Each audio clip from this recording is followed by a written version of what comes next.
हाय दोस्तों, कैसे हैं आप सभी। मैं डॉक्टर अनव्यास फिर से अपने यूट्यूब चैनल पर आप सभी का स्वागत कर रहा हूं। इंटरनेशनल ट्रेड लॉ का सब्जेक्ट चल रहा है, बड़ा इंपॉर्टेंट सब्जेक्ट चल रहा है। 6 मोस्ट इंपॉर्टेंट क्वेश्चन पर मैं आ गया हूं। अभी तक तो समझ में आ चुका है कि सब्जेक्ट बड़ा ही लेंदी है। अब मैं समझ गया लेंदी किस वे के अंदर कह रहा था। लेंदी कह रहा था इसकी जो भाषा है उसके अकॉर्डिंग। अब देखिए, गेट और इंडिया जो जनरल एग्रीमेंट्स हैं, जो जनरल एग्रीमेंट है ट्रेड्स एंड सर्विसेज के, उसके और इंडिया के बीच में क्या रिलेशन है। देखिए 1986 में जब हमारा उर्ग्यू वाला एग्रीमेंट हो रहा था, ये राउंड्स हो रहे थे, उसके थ्रू जब इंडिया जो था वो आप कह सकते हो डेवलपिंग कंट्री में था और उस समय हम थोड़ा बैक में थे। लेकिन जब से ही WTO आया और हमारा थोड़ा सा प्रभुत्व बढ़ा 1994 के अराउंड, तब इंडिया एक ऐसी कंट्री के ऊपर था कि पूरे एशिया की निगाहें इंडिया के ऊपर आ चुकी थी। ठीक है, इंडिया सेकेंड वर्ल्ड वॉर भी अपने पाकिस्तान को भी हरा चुका था, कारगिल का युद्ध भी हरा चुका था, तो इंडिया एक बहुत तेजी से बढ़ने वाली अर्थव्यवस्थाओं में बढ़ चुका था। तो उर्ग्यू राउंड में तो हम थोड़ा सा बैक में थे, हमने डेवलपिंग कंट्री में थे, डोमिनेंस करा जा रहा था, हमारे लॉस, हम इतने अच्छे से पॉलिसी मेकिंग नहीं थे।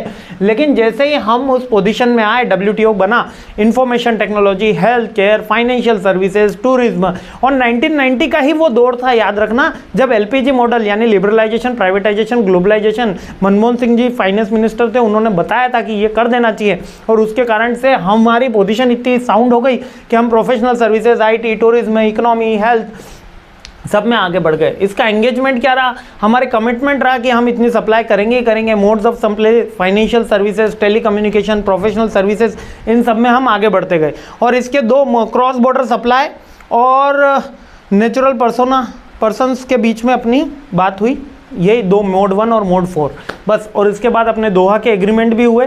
खैर वो दोहा वाला यहाँ नहीं भी लिखोगे तो भी कोई दिक्कत नहीं है। इसके अलावा कुछ बैरियर्स भी हैं, लाइक नॉन ट्रेड बैरियर्स होते हैं, लाइक वीज़ा के लिए अवेलेबिलिटी हो गई है ना, या अपने डोमेस्टिक रेगुलेशंस हो गए। वो नॉन ट्रेड बैरियर्स गेट्स के थ्रू अपन रिजॉल्व नहीं कर पाए, इसलिए WTO में आए। ये जनरली एग्रीमेंट्स आज भी होते हैं, ये बिल्कुल वाइंड अप नहीं हुआ है WTO आने के बाद। आज भी अपन ऑस्ट्रेलिया से या फिलीपींस से या सेशल से अपन ये एग्रीमेंट साइन करते हैं, जिससे दोनों देशों को म्यूचुअली बेनिफिट हो सके।